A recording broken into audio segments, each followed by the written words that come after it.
Welcome back to another episode of We are going to talk to everyone in Mulandir who is talkative for now, which is Rohen and Ianna. So Ianna's right here, so we can just talk to her. Yes, quite Corporal? convenient. How can I help? Well, tell me more about dream weaving. How did you become an assassin? Well, there's something I've been meaning to ask you. How did you become an assassin? Why do you want to know? I'm just curious. No particular reason, I suppose. I'm just curious. Huh. I see. In short, my mother sold me. And after an incident, my owner noticed my talents. He started to train me to carry out jobs for him. And when I was 17, he had an accident. I've been an independent assassin ever since. Interesting. The way she said accident was kind of weird. And also, how do you, like, after an incident, the owner noticed her talents? Which means she might have flashed out or something. So maybe she has a certain anger problem. Your mother sold you? But where? Why? This is the part that gets to you? Come on. Because she needed the coin, and already had 4 children to feed. And as for your first question, where there is demand, there is a market. Particularly in a big city like Greyfell. It's not as uncommon as you might believe. Interesting. Slave market in You're saying Greyfell. there's a slave market in Greyfell? Slaves, sex, murdering for pleasure. Just imagine every dark desire you can think of.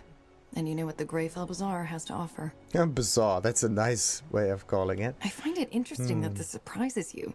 Didn't you serve in the Royal Army for 8 years? Well, the army's not in Greyfell for most of the I time. only joined shortly before the Mage Wars started, and the Greyfell affairs were the responsibility of the Greyfell Guard. I just didn't know. Well, now you do. I do not agree with the purity of light in most aspects. But they are right when they say there are many sinners in this world. If you believe in the concept of sin, that is. And, yeah, what your mother did is despicable. Well, it is... If people need money and this is an option, then it makes sense that it happens, right? Even if she needed the money, that's despicable. Well, to her credit, she didn't take it lightly. At least as far as I can remember. I was only 7 when that happened. Whoa. Not only did she give away somewhere at the start, right? But when she was still growing up. Come on. That doesn't make it better. It makes it even worse, to be honest.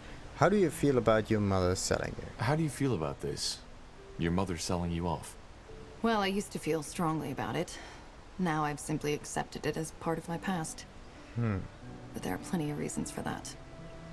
Okay, that's quite the story. That's quite the story. Is it? And who was this owner So, you're talking about? who is this man who bought you? And now it's a man. Very interesting. I won't talk about that. This chapter of my past is done, and I want it to stay buried. But we are gonna dig deeper. Okay. Are you hiding something? That sounds like you're hiding something. I am. But it should be of no relevance to you. So, tell me, Pariah, how did you become the betrayer's child in the first place?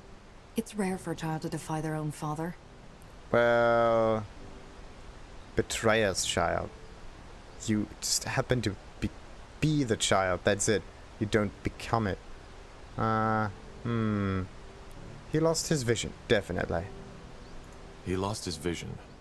When he started the rebellion, it was about the safety of mages, but he became more and more radical. I just couldn't stand by and watch anymore. That's admirable.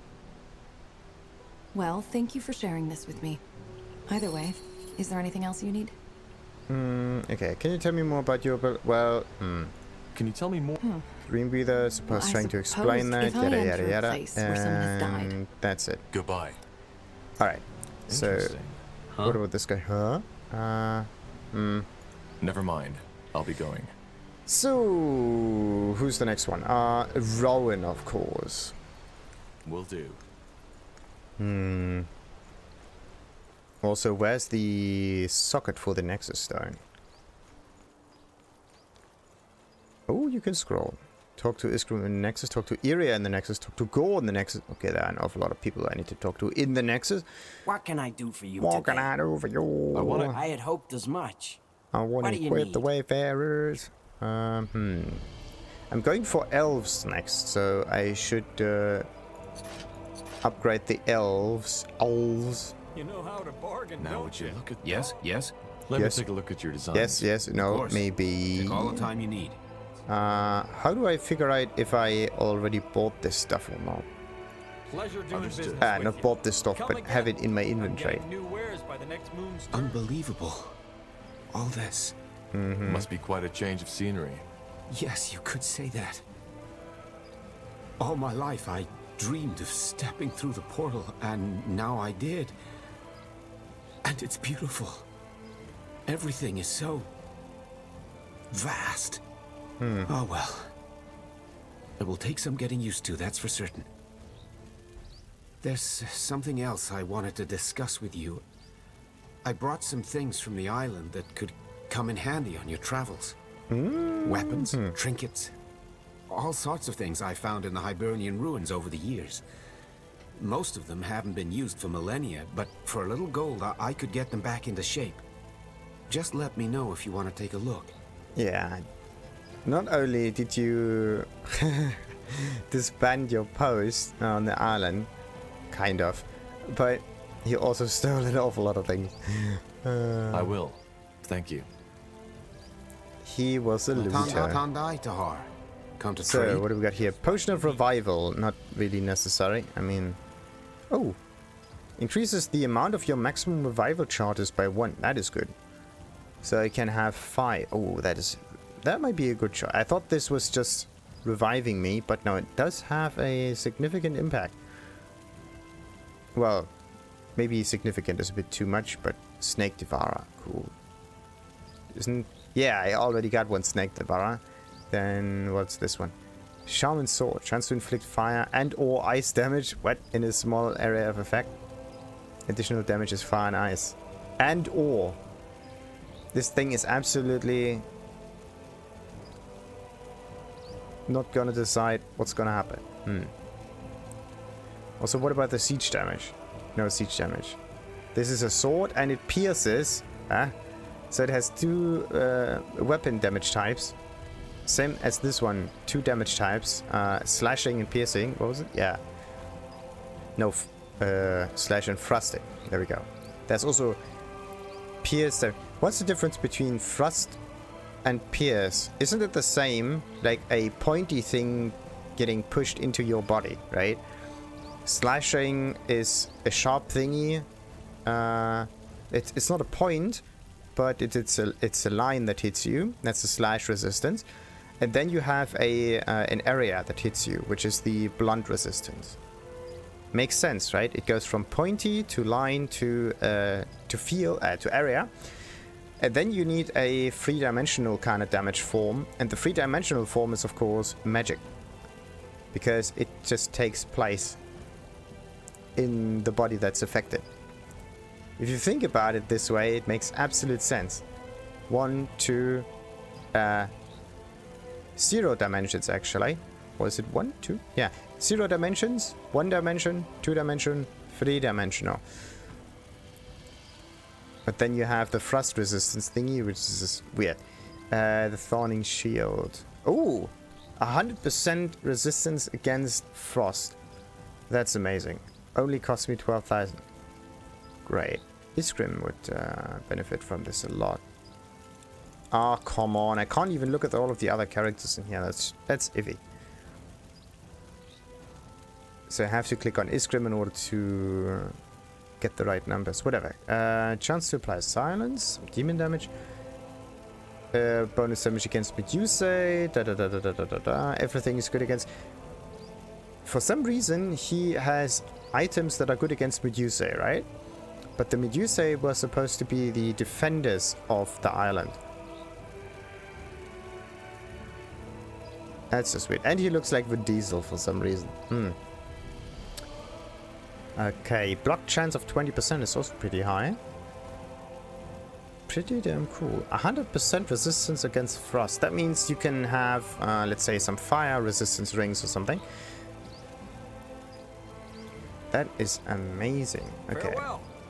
Let's quickly look at his stuff here. Where does he get his resistance? Mostly the rings, 25 and 25, and 100% flat out ice resistance. That's just amazing. 100% just from a shield. If there's also 100% resistance on an amulet, and then the ring or something like that, and then there's also a helmet that provides you with the corresponding stuff, that's amazing. Whatever. We are not going to buy anything off of him. Just saying. Let's continue and talk to Rohen.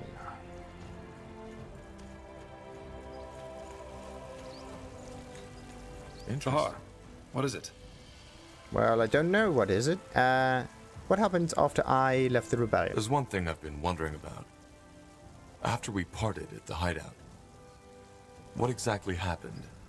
How did you and my father part ways? Good question. I guess it all started with the relics, the tomes. You remember them, right? Yes. He was hoping they'd help him to win the war. Exactly. And there was this one moment when he found the 5th tome, when I came to a realization.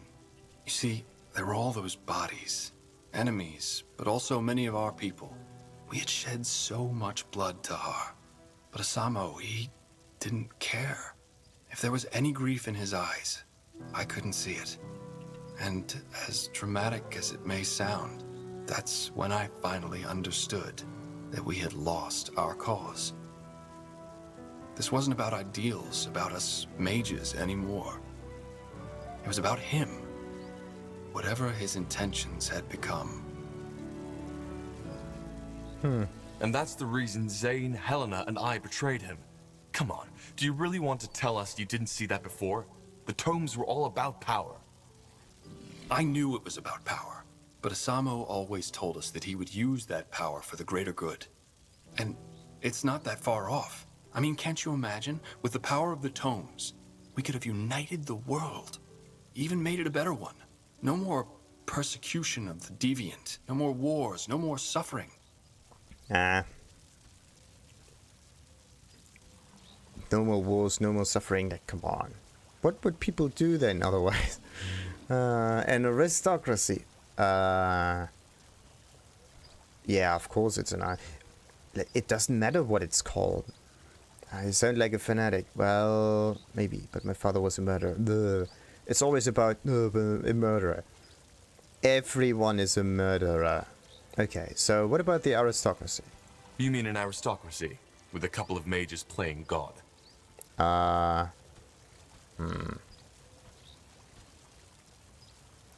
It doesn't matter what we choose. It's always this annoying tone.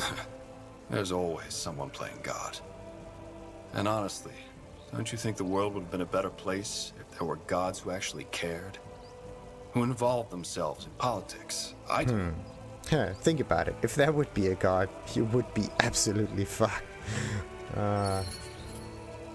Alright. Well then, I'll be off. I'll be off. Tahar, what is it? Oh, interesting. I'll be off. So you only have one chance of talking to him. Maybe it kind of changes the way he treats you afterwards. Whatever. Alrighty. Let's go into the Nexus, which is right here. Help Isgrimm with further armor replacement. Still need a few more artifacts in order to do that, but I can talk to Isgrimm, Yria, and Gorna.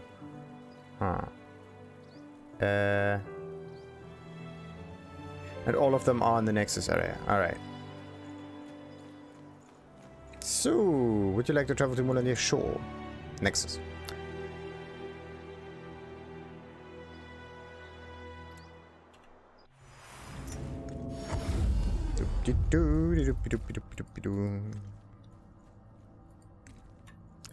The strange sound. It kind of reminds me of what was this game called? Loki. That was really cool. You could choose between a barbarian, Nordic kind of barbarian, then a mage from Egypt, then an Aztec shaman, and an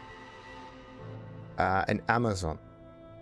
That was a Greek Amazon in this case, and it was absolutely cool. One of the kind of coolest games made, to be honest. So maybe I'm gonna play through that one at another point in time. Whatever. Let's talk to Yria. How are you holding up? Fine, I guess. Thanks for asking. You know, Corporal, I've been meaning to ask you something. Which is? Yes. Well, not knowing your mother and all that shit your father put you through. Do you ever feel lost? Isn't everybody lost? Why do you want to know? Why do you want to know? Oh, I'm just wondering, I guess. So, what's your answer? I mean, not really. Not really. I've never been too concerned with the past. I wish I could say the same. Not being concerned with the past and being lost are two different things. You know, I haven't told you that yet, but actually our pasts aren't so different. Kind of feels the same with almost every character in here. Save for the fact that my father didn't try to conquer the world, at least not that I know. Details. How are our pasts alike then? Simply put, I also didn't know my mother. And my father was a bastard if there ever was one. And what happened to your mother? What happened to your mother? It's very interesting. We are talking about everybody's mothers now. It's Ianna, now it's Yria. Both of them started with an I for some reason. She died giving birth to me. I'm sorry. It's alright. As I said, I never knew her. I take it you and your father aren't on good terms then. You are of great wisdom, Tahar. No, we were not. I was and still am the only heir of the family, and if there's anything my father ever cared about, it was prestige. You see, it might not be obvious, but I'm actually of noble blood. Makes sense with the whole prestige craving. Because all of the other elves wouldn't really crave for it because they couldn't even compete anyway. Pure blood, as Finn and Mir elves call it. Nothing impressive, small nobility. You know, similar to the kind of Northander nobility that's always around at royal festivities, licking everyone's boots so that they just don't forget about them. Interesting. But yeah, the elves do have nobility? There's nobility in Finn and Mir? Oh, yes, there is. They don't call it that, but essentially Finn and Mir is an aristocracy. How so? Well, as you might know, elven culture heavily revolves around the White Tree, a gift from their goddess Ellen. Simply put, the tree is revered and guarded by a group of mages, of seers, called the Council. They're the rulers of our country, 6 women and 6 men. Now, according to the ancient lore, when a seer dies, his or her successor is chosen by the Council. However, it has become custom that a seer should be replaced by someone from his bloodline. Someone pure, as they call it. Which means they make sure that the power stays within the right families. Indeed. And even though elven families in themselves are small, if you count all the cousins, aunts, and uncles, the members of just one council family could populate a whole township. Interesting. In other words, the closer your blood ties with the council, the closer you are to the White Tree. And thus, the higher your standing. So I assume your father put you under a lot of pressure. Yeah, that's one way to put it. I barely had a childhood. It was all stern-faced teachers instead, trying to feed me language, history, math, and magic from the day I could speak. But if they are always choosing certain nobles anyway with the specific bloodline, then training does not become as important anymore. Because you're not getting chosen by feats of strength or capability, you're getting chosen just because of the person you are. Okay, that might be a bit too blunt, but yeah, because of your heritage, basically. And I can't even remember all those festivities and religious ceremonies I had to attend. It was as if I learned the meaning of the word small talk before I learned how to ask for my mother's teat. Not that she would have been around to listen. And what about friends? How about friends? Oh, that's another topic. I was allowed to go out and play as long as it was with the right people. Still, I didn't. Which was my choice, really. One of the few I made in those years. I preferred to stay on my own. How come? I don't know. See, I've always felt a bit ahead of others. As you know, we think in other dimensions than you do. Our lives are a lot longer. What that means is that an elf who has seen 20 winters is still considered and looks like a child. Thus behaves as such. I just never felt at home with most people. Especially around my age. And that feeling never changed. What was your father hoping to gain from this anyway? What was your father hoping to gain from this? Isn't it obvious? He wanted to marry me off, and thus expand our petty little family's prestige. And why all the studying then? If he simply wanted to arrange a marriage for you, then why teach you magic, maths? When these things happen in Northander, it's usually more about, how shall I put it? The looks? And the ancestry, yes. Well, these things play a big role in Finn and Mir too, but to be considered a good match, education and magical talent are just as important. Interesting. For a priest, let alone a pure blood, to be seen with an uneducated, non-gifted street elf is frowned upon, not to say forbidden. Also, from what I've learned, it's mostly young women and girls who get married off in Northander, isn't it? Yes. Well, this isn't the case in Finn and Mir. If the head of a family decides to do so, a young boy or a young man may have the same fate as the one I just escaped by a hair's breadth. But this is a topic you could fill books with. Probably not for now. But it never came to that, did But it? it never came to that. Almost. Interesting. I see. I see. The standard response. Okay. Where's your father now? Where is your father now? Dead as a doornail. He got assassinated some years before I was allowed into the priesthood. Maybe it was Ianna. Assassinated? What happened? He got mistaken for someone else. But it doesn't really matter. Let's not talk about it. How does an assassin mistake someone? Your choice. You got one job, right? Sounds like he got what he deserved. I'm sorry that. That's just. Either we go for one extreme or the other, but still. I'm sorry. Oh, don't be. To be honest, I'm glad he's dead. Otherwise, I would be in bed next to some 200-year-old seer now. You see, Tahar, if there's one thing I took away from all that, it's that there's no greater power in life. Or, if there is, it doesn't care. Murderers live to be 100, children die in the birth beds. Ultimately, the biggest fallacy is that we like to believe that there's someone who gives a damn. We're on our own, and we have to make the best out of whatever life throws at us. I did. And even though not all worked out as I had planned, I'm here. And I'm free. That's also a very interesting thing in here. Freedom. Does it matter that much? Yeah, but the Guardians are real. Well... But the Guardians are real. I never said that they weren't. But tell me one thing. Why is there cruelty when there's Shanna? Why is there injustice when there's Arian? Why do children die when there's Ellen? Well... That's the thing. You need to have a certain contrast in order to see the difference. Otherwise it just becomes the same and won't be as important. There are two explanations. Number one, the Guardians are far less powerful than we think. Number two, they just don't give a damn. Or they do give a very much damn, and this is how they do it. Or maybe their ways are just unfathomable. Or maybe we're just not meant to understand. Maybe their ways are unfathomable. Yeah, but this decision, this way of thinking about it is just, oh, maybe there's... It puts a bit too... Yeah, too much sense in it when there is none. It's just the ultimate But you just have to believe Kana choice here. It makes also no sense, to be honest. Yeah, right. Maybe it's all just unfathomable. Let's just accept that and live in ignorance, shall we? Exactly. The gods aren't the answer. Yeah, every once in a while there's the token miracle healing. The chances of your prayers being answered are next to none.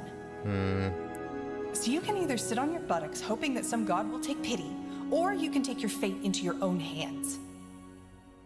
That's a cynical way to see things, but it's That's true. a cynical way to see things. No more cynical than to believe that the gods care. Why? Well, if you had the power to intervene without risk and you don't, what does that make you? A textbook cynic, and definitely not someone I'd like to have a drink with, let alone worship. Interesting. That's an interesting thing. If you have the power to intervene without risk, so that means you can basically do things all the time.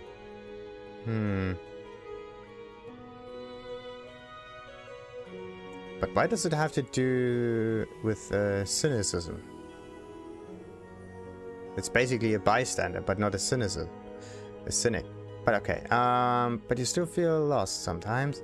Oh, now we are back to the lost part. But you still feel lost sometimes, don't you? Yeah, I do. But I'm working on it. Anyway, we digressed quite a bit, didn't we?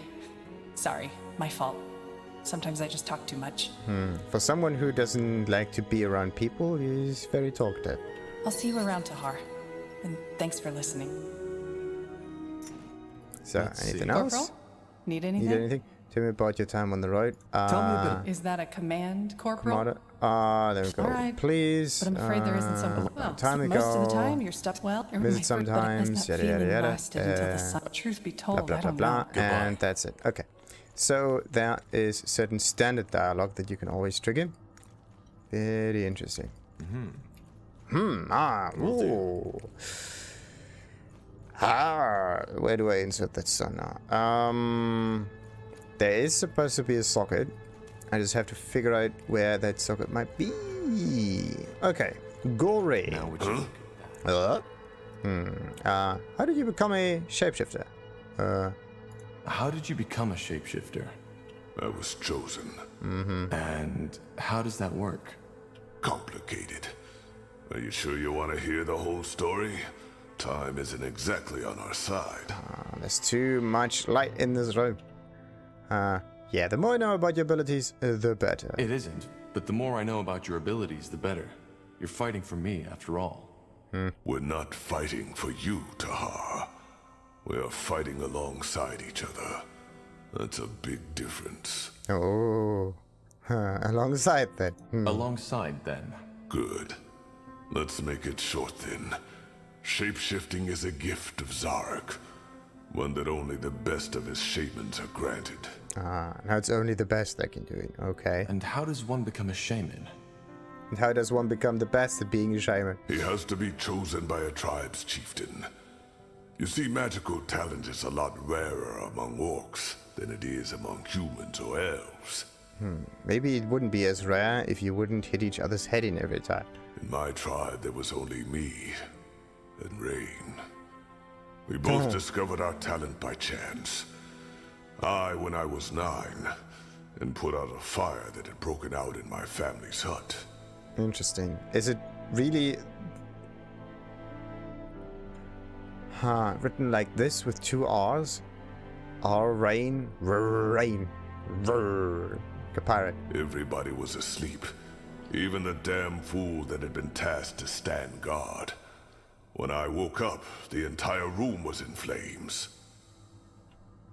So you have gods that guard huts from fire. They seem to have interesting security at place for some reason. Okay, yeah, so your magic woke you. So it was your magic that woke you? Probably not. No, I needed to take a piss. Makes sense. And then you put out the fire with the P. What happened then? I panicked and started screaming, as every child would have. However, the only thing that did was make me inhale the fumes even quicker. My vision blurred and I lost consciousness. Ah, so using magic is like putting your brain on standby, basically. When I woke up again, I was on a bed of hay in the village shaman's tent, and everybody was staring at me, as if I was Zarek incarnate. I asked what happened and they told me. Just when I had lost consciousness, it had started to rain. Not just a little. It was a full-fledged storm, a deluge from the skies. With not even a minute, all the tents in the village had been flooded. The fire wasn't extinguished right away, but was quickly put out by the other orcs that had been awoken by the storm. Huh, impressive. That's impressive. Well, it was also my last successful weather ritual. If it hadn't been, Barker Gore would be all meadows and forests by now. Interesting. And now I'm giving him the ability to call down a blizzard, which is nothing more than rain in slightly more solid form. According to my brothers, I had an orange shimmer in my eyes and was muttering strange words when they took me to the shaman. She told me that was a clear sign that I was gifted, and that I had fire in my blood, as my tribe likes to say. Of course, it changed my life entirely. So depending on your eye color, you have a different element in you. Interesting. All of a sudden, I was my Cal's pride. It was strange, not just for me, but also for my kin. How did your family take it? How did your family take it? Well, they were proud. But they also weren't sure how to treat me anymore. For example, my father stopped taking me out on the hunt because he was afraid that something might happen. Which is ridiculous. Shaman or not, an orc who can't wield a spear isn't an orc at all. But you're not wielding a spear for me, aren't you? Also, my siblings became withdrawn. Jealousy, of course, but also estrangement. All of a sudden, their baby brother had become this strange being, which had apparently been bitten by Zarek himself. I'm sorry to hear that. I'm sorry to hear that. Don't be dramatic.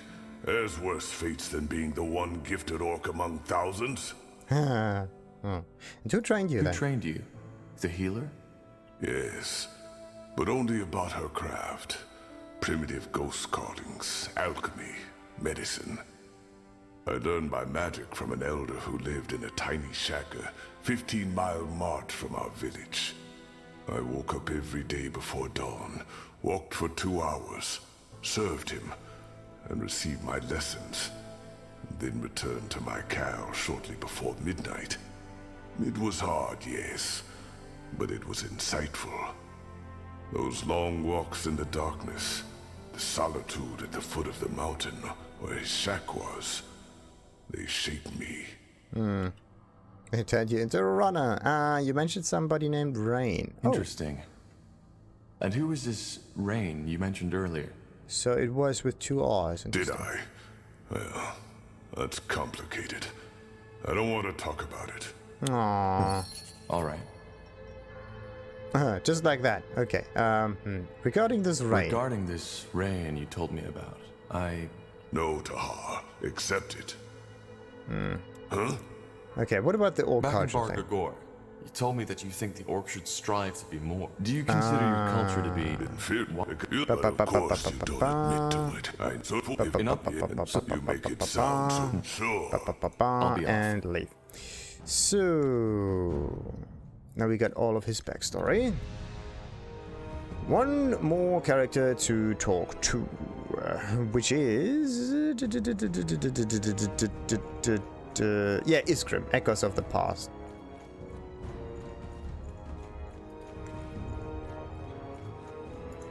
To this day, the Shaper's magical...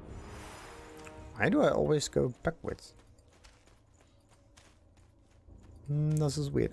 So the rune has to be placed on this little altar, and Isgrimm is right here. Interesting. Interesting. Tahar, may I help you with something? Yeah, well, talking just now. Now you ended up in Northander. Okay. For some reason, you have a standard dialogue about their interests, or yeah.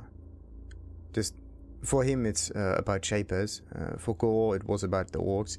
And then you have a always changing kind of dialogue in here, which is the Northander thing. I don't know if this is supposed to be this way or if this is a bugged out thing, because I think you cannot select the addition, like this Northander dialogue, once I'm through with it. So maybe the first dialogue is treated differently compared to all the others. That's just weird. I'd still like to know more about how you ended up in Northander. Bugger and blast. And here I was hoping you'd forgotten. Alright, I'll tell you. But only under one condition. Which is? Yes? That I get to ask you a personal question too. Yeah, let's just share all our secrets.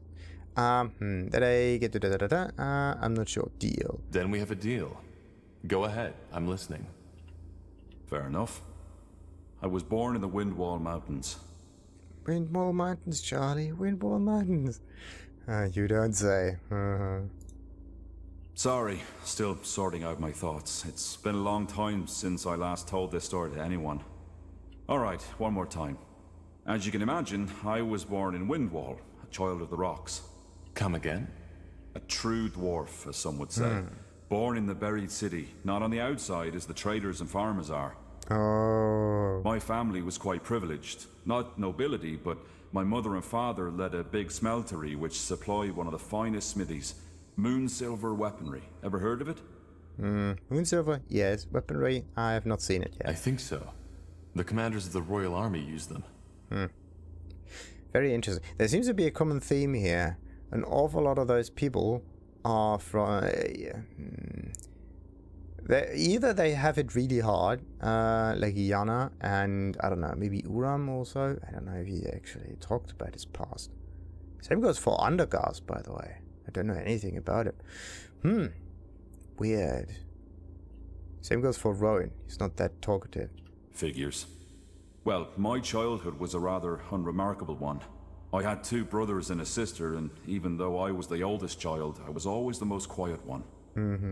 I learned quickly how to wield an axe, and I still know how to do it, but I never took pleasure in it. The same goes for my parents' craft. Which is? For some reason, Nihalf had given me a talent for metallurgy, but not the desire to use it. Instead, my biggest love was always made with ink. Books. But I assume your parents didn't approve of that. Oh no, they didn't mind. I had 3 siblings who could do the job as well as I, so the future of our family was secured. On the contrary, they were quite accepting, which wasn't usual amongst dwarves, especially not those in Windwall. Well, if most dwarves are going for metallurgy, and not as many go into the bookery, then that might have been a very good choice. So, what about the surface dwarves? Are the surface dwarves different? Depends. There are some who were very open-minded. For example, the traders who get around a lot. On the other hand, there are some who were as ignorant as the Windwallers. So it's just an attitude kind of thing. Dwarves are traditionalists, aren't they? Dwarves are traditionalists, aren't they? Oh yeah, they are. They love their brawls, they love their ale, and they love their metal crafting. And they never miss a chance to tell the outside world just how much they do. Well, to be honest, when I think of dwarven culture, that's exactly what comes to my mind. See? And that's the problem. There's always diversity in every race.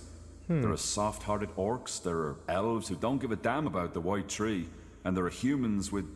well, you get the point. There are humans. Humans come in all shapes and sizes. It's kind of like Oktoberfest. And this leather trouser thingies. What I'm trying to say is, many dwarves love living these traditions, but there are some like me who just don't fit in. This is one of the reasons why I appreciate you and this group so much, Tahar. Aenir's tools or not, we're all pariahs, in one way or another. So, what happened? Why did you leave Windwall? So, what happened? Why did you leave Windwall? I'm getting there, Tahar. When I came of age, I found work in the Windwall Library. That time was also when I deepened my knowledge of the Shapers. I devoured all the books there were, and bought whatever writings the merchants brought in. They smiled at me, talked of me as the strange bird, but I didn't care. The more I read, the more spellbound I became. And the more I dreamed of journeying through Io to solve all those mysteries not yet uncovered. So are the Shaper ruins in... No, are there Shaper ruins in the Windwall Mountains? Are there Shaper ruins in the Windwall Mountains? Hardly. And those that are there are buried beneath miles and miles of rock. Impossible to access without a huge expedition. That's weird. So they're buried in there. Or at least he's thinking about it. Hoping that they're all buried down there. Huh. So if the Shapers needed that special metal from the mountains, then there would probably be a few more ruins down there. That is weird. Huh. And what kept you from doing just that? Other dwarves, probably. Well, two things. First of all, my attachment to my family. Secondly, Gilak. Who is? Gilead? My, partner. You had a partner? Partner for what? Yeah. We met... I'd rather not go into detail too much. Fact is, we lived together for 6 years. He was very dear to me. Let's put it that way. Interesting. What are dwarven families like? What are dwarven families like? Similar to their human counterparts, I believe. Having family and offspring is considered to be very important, especially if you're of noble blood. But living with someone of the same sex is acceptable? Well, yes and no. If you do, you don't talk about it, and you should make sure to find yourself a wife or a husband to found a proper family, eventually, and bring new children of stone into the world, even if that family is just a charade. If you don't do that, you're frowned upon. There's even a word for a childless dwarf, man or woman. Galrag, which roughly translates as dusty boulder. Very amusing, I know. Okay, they do have a point though. There needs to be children. Well, there does not need to be children. It's just that the whole system has a drive to continue, and that drive needs to be, well, sustained with children. That's sad. That's sad. Well, I doubt it's going to change anytime soon. And once again, the Shapers were different in that regard. As long as you stay within the boundaries of your caste, you could do as you pleased. But what are the boundaries? I understand. But something happened, didn't it? Yeah. The Blackstone Rebellion. Ever heard of it? Continue. A coup, wasn't it? No, not yet. No. A coup. A small group of rebels tried to overthrow the royal house. It was bound to fail from the beginning. The rebels were anti-traditionalist and wanted to establish a new order, where it's the people who have the power, not the nobility.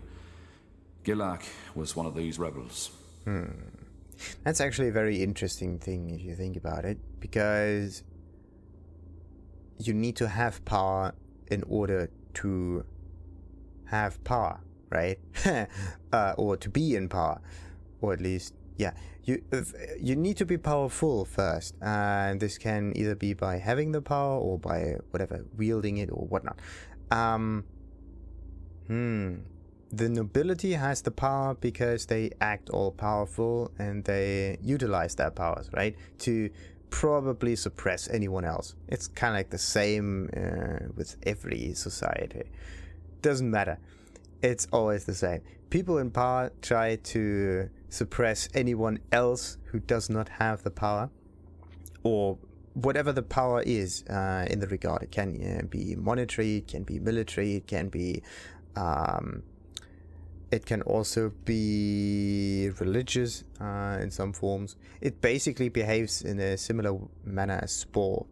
You can have warfare either through trade or religious doctrines or like belief systems that try to get into people's heads.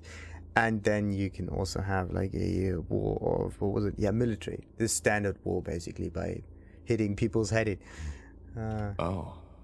Yeah.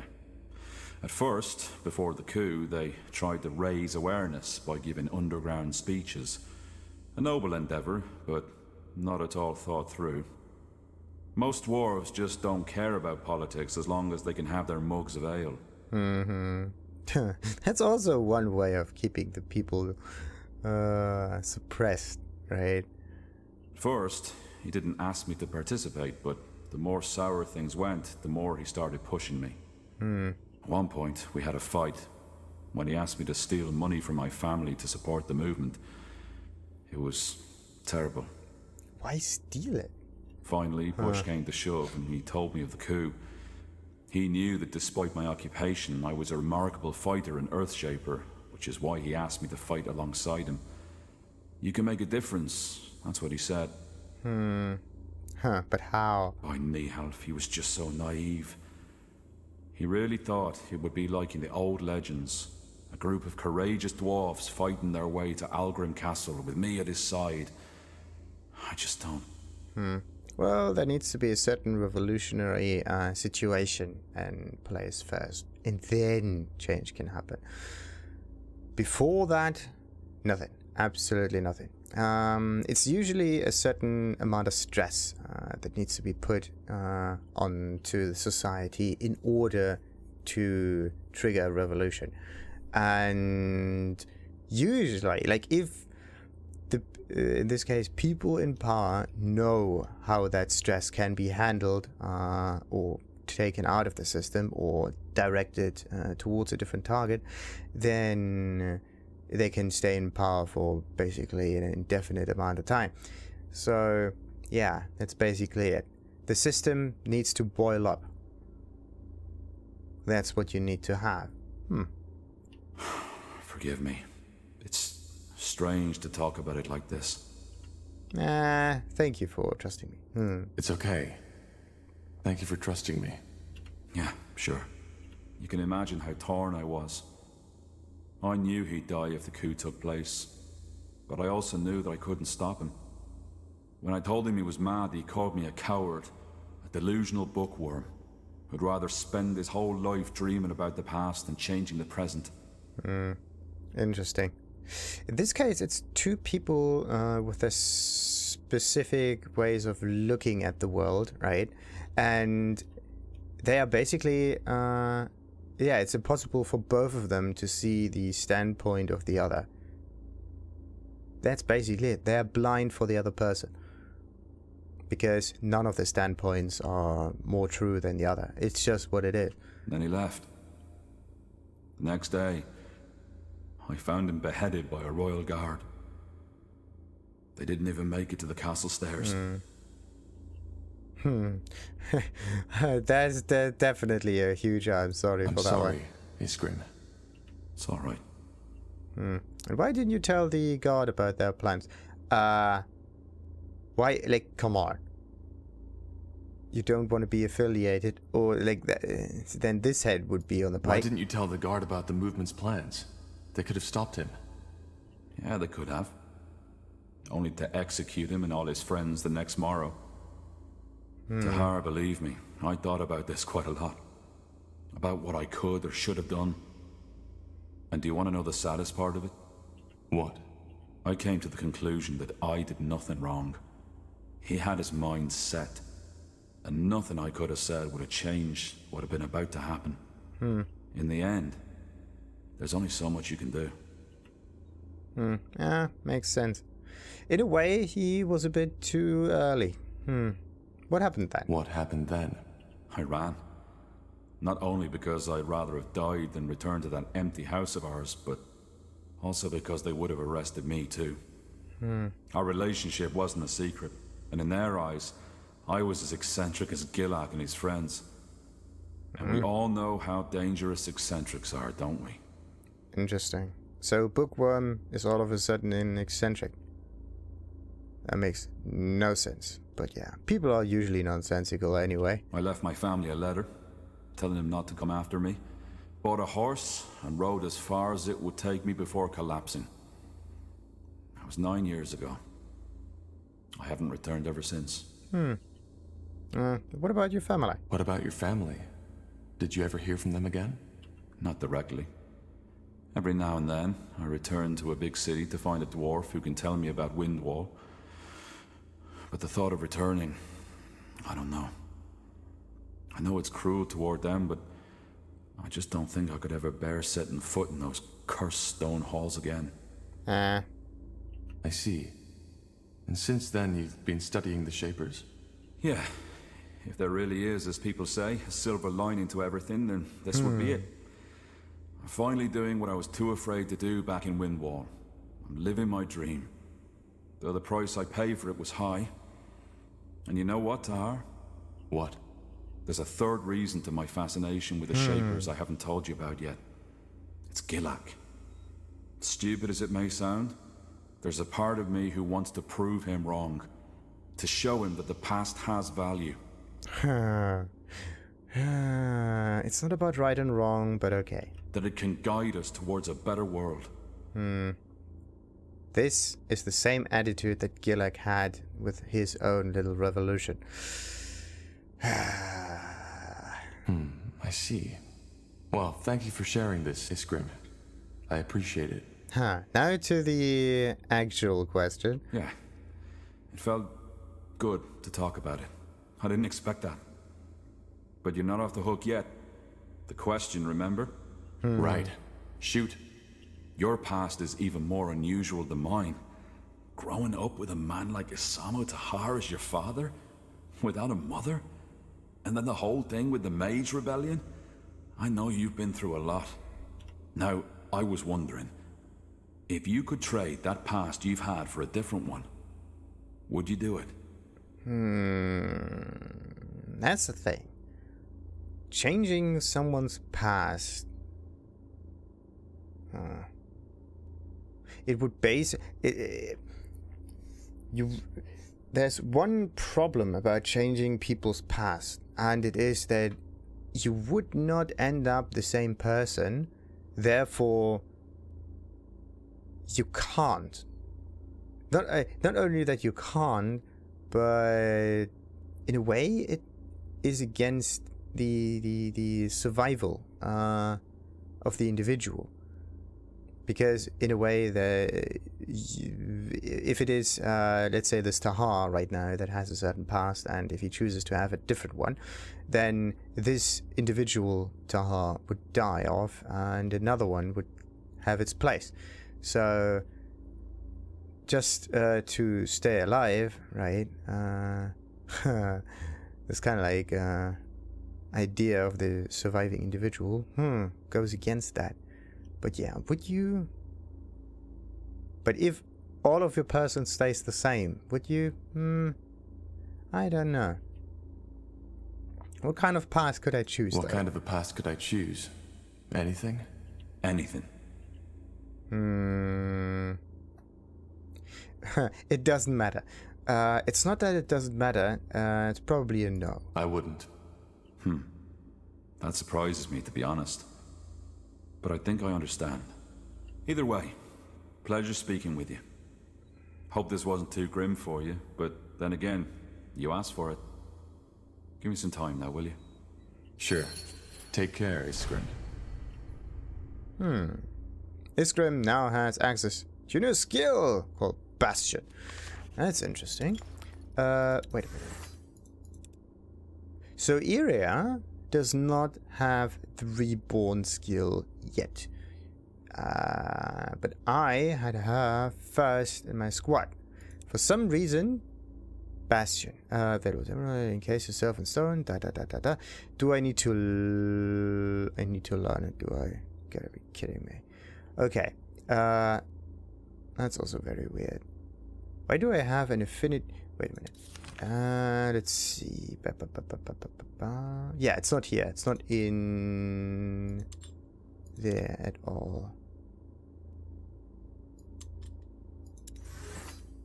Interesting. So I need to unlock it. Self-target. Temporarily encase yourself in stone and become invulnerable. That's a nice one. But being invulnerable and not being able to move and do things are also... makes no sense. It would be okay if this thing is able to taunt enemies as well. So like a statue that takes enemy army's attention away or something. That would be do you need something? I'm a tad really busy. helpful. Yeah, I'm so interested in how you ended up in Northander. Okay, maybe... Goodbye. Goodbye. Whatever. Damn it. Wait. Maybe I just didn't notice it. Nope, it's still locked. So either I have to choose different dialogues in order for Yria to unlock her ability, or can only be triggered once every 2 minutes. That's a nice one, actually. You die, you come back to life. But with how much health? If it's only a slither of health and you die again, then this passive is absolutely stupid. Also, this affinity bar, can it like reach certain levels and increase the power of this ability or not? Also, I need to definitely look into all of the abilities here. So we got Annihilate, send out waves of spectral energy that deal pure damage and cause explosions when connecting with an enemy. Okay. Undercast, that's definitely a nice spell. Combat Opportunist. Oh, a perk. Something useful. Regenerate focus when you kill an enemy. Well, not good against boss battles, but at least good against the in-betweeny fights. Or in-between enemies. Dark Slumber. Apply apathetic to all targets in a large area at the cost of becoming apathetic yourself. Enemies affected by dream-breathing marks are apathetic for twice as long. That is stupid. So the enemy gets apathetic, which means they just stand there and do nothing, and you yourself also. At the cost of becoming apathetic yourself. So you're basically locked in place, basically like the Isgrimm spell, except that it has some kind of impact, but only very little.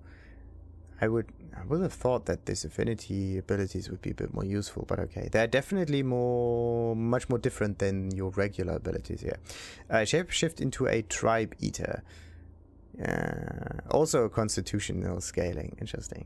So all of those shapeshifting thingies scale with constitution. Very nice. So effect duration is 45 seconds. The cooldown on this one though is 60 seconds. Casting time 5 seconds. Okay. So it's the same, except that it does cost an awful lot of focus points, but you don't really care about focus points, because once the shape-shifting runs out, you are at 0 focus anyway. So the cost is just how early you can trigger it. That's it. What about this one? Call of the Elders. Summon a more powerful demon to aid you on the battlefield. That's a nice one. This is one of the more useful abilities, I would say. Reborn only makes sense if you die a lot, and because she might be one of the earliest healers in here. Not only that, also her arcane archery is pretty healy in itself.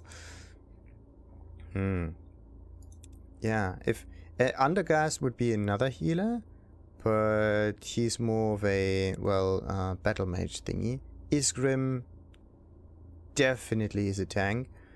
It's just that elementalism is placed in there as a different kind of tree. But yeah, I need to get Earthquake for every character in here. That means I need to place an awful lot of ability points in this. But 1, 2, 3, 4... I need 5 ability points for every character that has elementalism, which is the main guy, Isgrimm, number 2, Rohen, number 3, and Gore, number 4. So this would be your destruction squad, basically. Very interesting. All of them are elementalists with earthquakes, then you just rush the enemy base, destroy it, and done. No strategy necessary with the squad of these 4. Like, yeah, let's repeat. Tahar, Isgrimm, Rohen, and Gore. Very, very interesting. All of the rest just needs the system to work.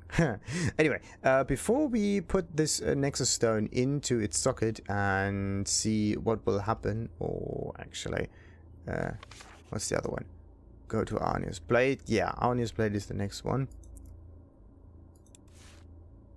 But we're definitely gonna get a nice surprise. So, let's end this episode for now, because it took a very long ass time, and continue at another time. With the Nexus. And the Arnius Blade, probably. Until then, like and subscribe. Ta-ta!